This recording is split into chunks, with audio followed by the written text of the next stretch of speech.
Paris, 1883. Louis Michel raises a plain black flag leading 500 workers through the streets. They raid bakeries, not for profit, but for survival.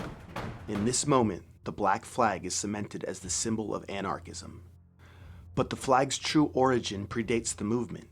In 1831, the silk workers of Lyon raised it during the Cannon Revolt. Their slogan was, "Work or death." This was the birth of a symbol for those who had nothing left to lose. By the 1880s, anarchists deliberately chose black to distance themselves from the red flag of state-controlled socialism. The split was ideological and permanent.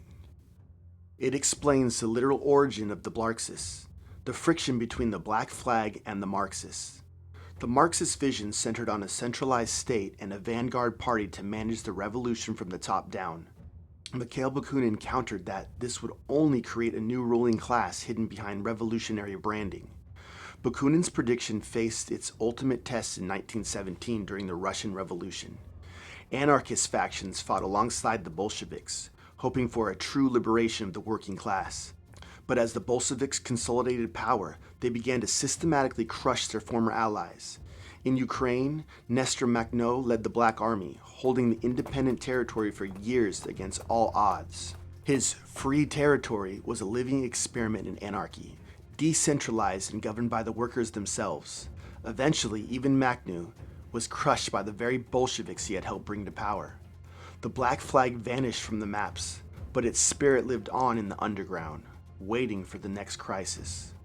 It resurfaced during the Spanish Civil War, where the black flag and red flags flew side by side before the same old betrayal played out.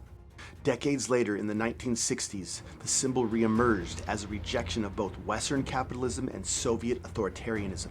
It became the banner of the leaderless, a signal that no central command would dictate the terms of the fight. In 1999, the world watched as the black flag paralyzed the WTO protests in Seattle. This wasn't an army with a general, it was a swarm, organized through the affinity groups and decentralized networks. Today, this pattern is visible across America. From the Occupy movements to the modern uprising in our cities, the black flag is a constant presence in any movement that views hierarchy itself as a primary enemy.